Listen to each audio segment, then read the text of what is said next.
नमस्कार। हमारे इस कार्यक्रम पॉलिटिकल सैनिटाइजर में आप सभी का हार्दिक स्वागत है। आज बुद्ध पूर्णिमा है और आप सभी को बुद्ध पूर्णिमा की हार्दिक बधाई। आज हमारा विषय है कि बुद्ध और भगवा संस्कृति या बुद्धिज्म और भगवा संस्कृति। तो सबसे पहले हम जानते हैं कि ये जो बुद्ध पूर्णिमा है यह वास्तव में गौतम बुद्ध के जन्म दिवस के रूप में हम मनाते हैं और इसी प्रकार से अनेक कई महात्माओं या महापुरुषों की हम जन्म दिवस को मनाते हैं। भगवा संस्कृति के एक महापुरुष के रूप में गौतम बुद्ध की अपनी एक अलग पहचान है। वास्तव में बुद्ध एक नाम नहीं है। बुद्ध जो है वह वास्तव में बुद्धि का प्रतीक है। बुद्धि अर्थात तार्किक जीवन का प्रतीक है।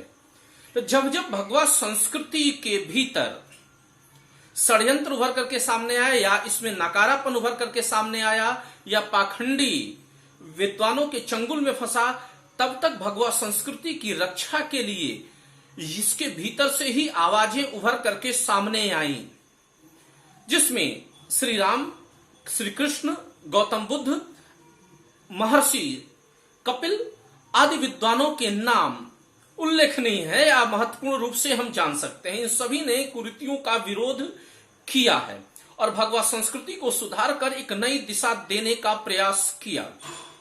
ज्यादा डेप्थ में नहीं जाएंगे क्योंकि नेट स्लो चलता है। 4-5 मिनट का ही वीडियो बना रहा हूं। तो सिंपल भाषा में आप समझें कि बुद्ध के पहले भी 23 बुद्ध हुए थे और ये सभी के सभी ब्राह्मण या क्षत्रिय कुल में उत्पन्न थे। बुद्धिज्म पनपने के पश्चात, उभरने के पश्चात देश के बाहर भी फैला और देश के भीतर भी फैला, किंतु इसमें एक अंतर पाया गया कि देश के बाहर जो बुद्धिज्म गया वास्तव में एक आध्यात्मिक आंदोलन के रूप में गया या आध्यात्मिक दर्शन के रूप में गया, एक तर्क के रूप में गया, भगवा संस्कृति के वाहक के रूप में गया।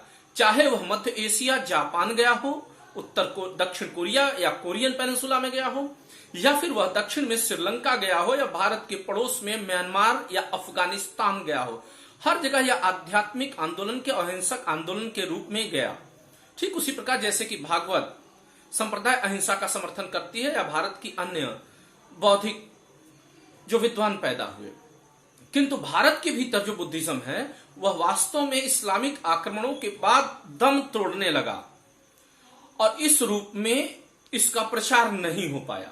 और इस्लामिक आक्रमणों ने अगर देखा जाए तो अफगानिस्तान से बुद्धिज्म को पूरी तरीके से उखाड़ करके ही दम लिया।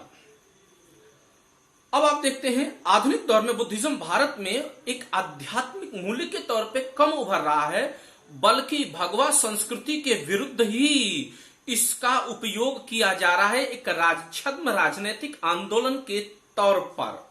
यानी भगवा के भीतर से ही भगवा को कुचलने का प्रयास करना। किस लिए?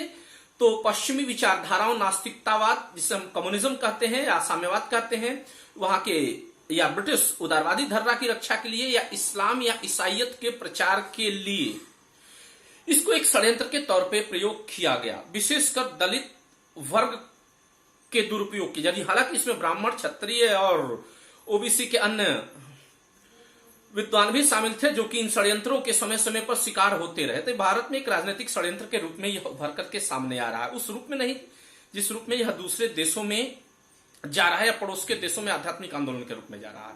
यही कारण है कि भारत में बुद्धिज्म अपनी एक सांस्कृतिक पहचान नहीं बना पाया है और समय समय पर छद्म ईसाइयों, छद्म मुस्लिमों, छद्म नास्तिकों, छद्म कम्युनिस्टों के द्वारा या छद्म उदारवादियों के द्वारा यह दुरुपयोग किया गया। इसका सिंबल का प्रयोग करके यह हिंदुत्व को बुरा भला कहने में ही अपना उल्लू सीधा करते रहे और इसके शिकार भारत हिंदू समाज के लोग आ जाते हैं, कुछ जिनको अपनी संस्कृति की सीधी समझ नहीं है। डॉक्टर अम्बेडकर इसीलिए बहुत ही बुद्धिमत्ता पूर्वक जो है जानते थे अपने पूर्व के राजनीतिक गतिविधियों को, तो उन्होंने सबसे पहले हिंदू धर्म को त्यागा, बुद्धिज्म स्वीकार किया, फिर बाद में चल करके हिंदू कोड बिल बनाया और बुद्धिज्म को, बुद्ध को हिंदुत्व का एक अंश मान लिया। ये एक बहुत बड़ी बात है। अंबेडकर की महानता को नमन मैं करना चाहूंगा क्योंकि उनको पता था कि जोगिंदर नाथ मंडल जैसे लोगों के समर्थक या जो मिशनरीज या दूसरे पश्चिमी मजहब या राजनीतिक विचारधारा के लोग हैं कभी भी दुरुपयोग कर सकते हैं दलितों का। तो उन्होंने बहुत बुद्धिमानी से बुद्धिज्म में शरण लिया और अपनी संस्कृति की रक्षा कर पाने में काफी हद तक सफल है, किंतु उनके मरने के बाद से फिर से मिसगाइड किया जाने लगा और दलितों का या अन्य लोगों का इस्तेमाल किया जाने लगा ब्राह्मणों के खिलाफ षड्यंत्र फैलाने में, या हिंदू संस्कृति या भगवा संस्कृति के खिलाफ षड्यंत्र फैलाने में। यही कारण है कि आज देखिए बुद्ध पूर्णिमा है, लेकिन मैंने फेसबुक पे जितने भी टैग्स देखे हैं बहुत कम ही लोग हैं जितने भी हिंदू धर्म को गाली देते हैं, उनमें से किसी ने भी बुद्ध पूर्णिमा की 2-4 को छोड़ करके बधाई नहीं दी है। यानी देखिए इस्लामिक त्योहारों की कितनी बधाइयां, हिंदू त्योहारों की, अन्य त्योहारों की कितनी, ईसाई त्योहारों की कितनी बधाइयां, लेकिन यही हिंदुत्व का एक बड़ा धर्रा जो कि बुद्धिज्म को मानता है, इस मामले में मौन साध गया। यानी केवल एक हिंदुत्व के खिलाफ षड्यंत्र है। इसका मैं एक सीधा सा उदाहरण दे रहा हूं कि इसके कुछ जो मार्गदर्शक हैं, कंचा इलिया सेफर्ड जैसे लोग जो कि पॉलिटिकल साइंस से एमए हैं और एमफिल हैं उस्मानिया विश्वविद्यालय से, और मौलाना आजाद विश्वविद्यालय के ये मेंबर भी हैं, प्रायः इनके ऊपर छद्म ईसाइयत या छद्म इस्लामियत का आरोप लगता रहता है। ये लोग काफी हद तक दलित समाज को या ओबीसी वर्ग को भरमाने का प्रयास करते हैं कि ये फॉरवर्ड क्लास वाले मनुवादी हैं, ऐसे हैं वैसे हैं, वास्तव में श्री कृष्ण भी यदुवंशी थे। तो ये बदनाम करके ताकि ये आसानी से इनका ईसाईकरण या इस्लामीकरण किया जा सके या मार्क्सवाद के तरफ झुकाया जा सके या राजनीतिक सांस्कृतिक पश्चिमी विचारधारा की तरफ। तो ये एक बहुत बड़ा कारण है।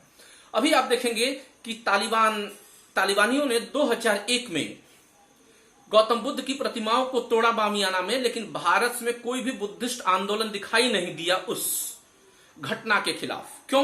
क्योंकि मूल कारण यह था कि वास्तव में यह बुद्धिज्म रूप ले ही नहीं पा रहा है। यह वास्तव में हमारे दलित, ओबीसी या ब्राह्मण या क्षत्रिय जो उदारवाद, मार्क्सिज्म या छद्म ईसाइयत या इस्लामियत के चंगुल में फंस गए हैं, वो केवल इन्हें हिंदुत्व के खिलाफ षड्यंत्र के तौर पर ही इस्तेमाल करते हैं। अब आप समझ गए होंगे कि दो धाराएं, बाहर जो जा रहा है आध्यात्म के रूप में जा रहा है, यहां तो पनप पूरी तरीके से पाया नहीं। अगर देखा जाए तो केवल बौद्धिस्ट साधु ही कुछ नैतिक है, बाकी गृहस्थ आश्रम जुड़ने वाले मैक्सिमम लोग जो है कुछ एक सही हो सकते हैं, मैक्सिमम केवल बस हिंदुत्व के विरोध के लिए ही बुद्धिज्म का सहारा लेते हैं, बाकी उनकी आस्था नहीं होती बुद्धिज्म पे या भगवा संस्कृति पे। हाँ, तो इससे हमको बचना है, हमको आध्यात्मिक बुद्धिज्म को स्वीकार करना जो अन्य देशों में गया, और इसका फायदा भारत को मिला। जो बाहर अंदर वाले जितना ही हिंदू संस्कृति, भगवा संस्कृति के लिए खतरा उत्पन्न कर रहे हैं, बाहर जो बुद्धिज्म जा रहा है उतना ही हमारे रक्षक के रूप में कार्य कर रहा है। सिंपल सा उदाहरण आप समझ लें कि म्यांमार की तरफ से कभी भी इस्लामिक आतंकवाद पनप करके भारत में जड़ें नहीं जमा पाया। श्रीलंका में भारत में उभरा हुआ इस्लामिक आतंकवाद जड़ें नहीं जमा पाया, ना ही भारत में अटैक कर पाया। क्यों? क्योंकि बुद्धिस्ट संस्कृति ही थी जो उभरते हुए रेडिकल इस्लामिक टेररिज्म के फन को इसने कुचल करके रखा, और भारत पूर्व से और दक्षिण से इस्लामिक आतंकवाद से सुरक्षित रहा। ये एक राजनीतिक फायदा मिला उन आध्यात्मिक आस पड़ोस के देशों में। वहीं अगर देखें कि अफगानिस्तान और पाकिस्तान जो पीस के नाम पर इस्लामिक आइडियोलॉजी पे चले, आज खुद आतंकवाद का गढ़ है और भारत को भी इस्लामिक आतंकवाद से प्रभावित करते हैं, और यहां पर भी छद्म भेष बनाकर अलताकिया करते हैं। पाकिस्तान स्पॉन्सर्ड, हो सकता है भारत के मुस्लिम हिंदू सभी भाई भाई हैं और हैं भी, लेकिन जो पाकिस्तान से प्रभावित हैं कहीं ना कहीं दुरुपयोग करते हैं। तो बुद्धिज्म वास्तव में भारत या हिंदुत्व संस्कृति या भगवा संस्कृति के रक्षक धारा है, एक स्ट्रीम है, जैसे कि महर्षि कपिल के सांख्य हुए या भागवत हुए। तो हमें इस चीज को समझना होगा। ब्राह्मण, दलित या ओबीसी जो भी ऐसे छद्म राजनीतिक चंगुलों में फंसते हैं, उनको बचने का प्रयास करना चाहिए, जैसे कि डॉक्टर अंबेडकर ने बुद्धिमत्ता के साथ किया। तो मैं इसी के साथ अपने शब्दों को विराम दूंगा, क्योंकि नेट काफी स्लो चल रहा है और अपलोड करने में मैं गांव में हूं, समय लगेगा। फिर मिलेंगे नए विचारों के साथ, नए मुद्दों के साथ। तब तक के लिए धन्यवाद। नवनाथ मिश्रा का।